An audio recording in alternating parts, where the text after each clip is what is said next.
In the quiet outskirts of Eleocha, a small town tucked between thick forest and red dirt roads in southeastern Nigeria, people believed in many things. They believed in God. They believed in ancestors. And deep down, even those who claim not to, believed that some paths should never be crossed after sunset. That was why everyone remembered the night Nkiru Okafor went missing. She was 13 years old. The night she vanished, October came with heavy rains that year. The kind that soaked the ground so deeply that the earth smelled alive, old, breathing, watching. At exactly 7:43 p.m., Nkiru stepped out of her family's compound with a small black bucket.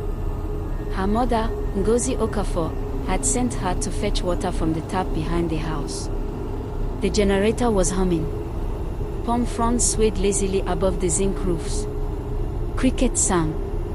Nkiru wore a faded blue wrapper over her shorts and a red blouse that had once belonged to her older cousin. Her feet were bare, dusty.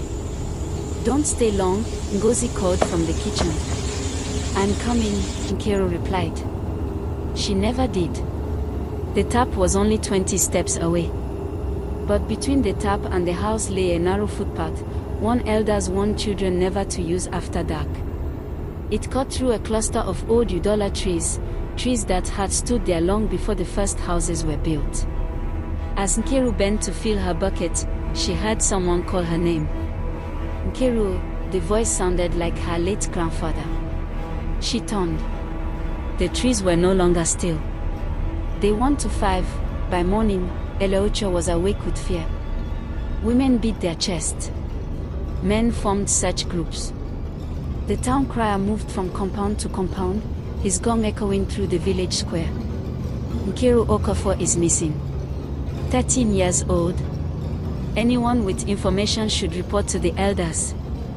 Her slippers were found near the Udola trees. Nothing else. The police from the nearest town came and searched, but they avoided the forest after dusk. They didn't say why. Everyone knew why. Day 6 to 12, Nkiru's grandmother, Mama Ifunanya, began dreaming of her on the 6th night. In the dream, Nkiru stood at the old village stream, Miri Aji, her hair floating like it was underwater, her eyes dark and empty. "Grandma," she said, but her mouth didn't move. "They are teaching me how to stay." Mama Ifunanya woke up screaming. That same night, chickens died without wounds. A goat was found standing upright, frozen, eyes wide open like it had seen something it shouldn't. People whispered one word, "Mio, spirits." Day 13 to 18, there was an old woman in Eleocha named Mama Ebra. She lived alone at the edge of the forest. Children feared her. Adults avoided her. But when things went wrong, they always came knocking. Ngozi went to her on the 13th day. Mama Ebra didn't ask questions. She already knew. The child crossed into the Ike Ola, she said softly, "The land beneath the land." Ngozi fell to her knees. "Is she alive?" "Yes," Mama Ebra said. "But she is being counted."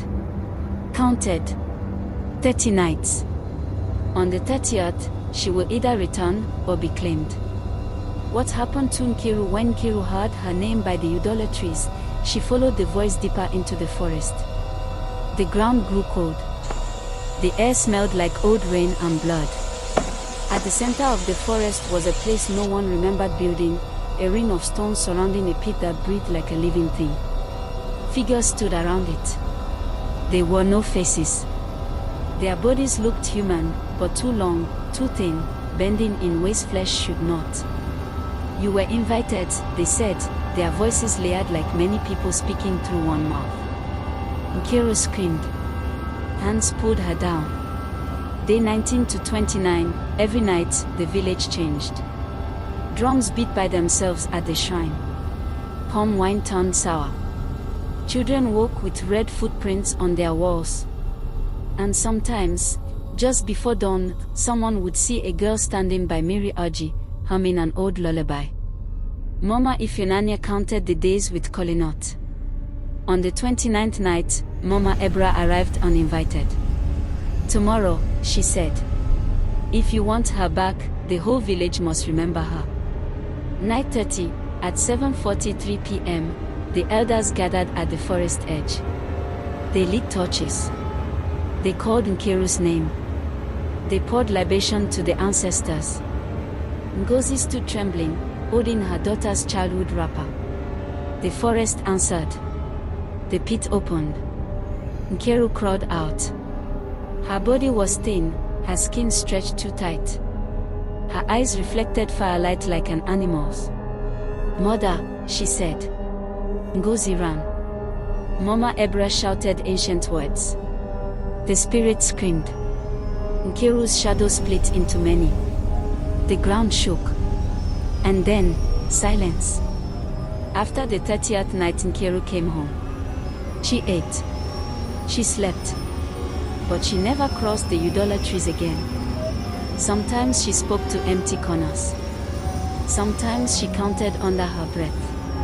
And when the moon is red and low over Eleocha, elders swear they hear footsteps near the forest pit. Waiting. Because although Nkiru returned, the land never forgets what it almost claimed.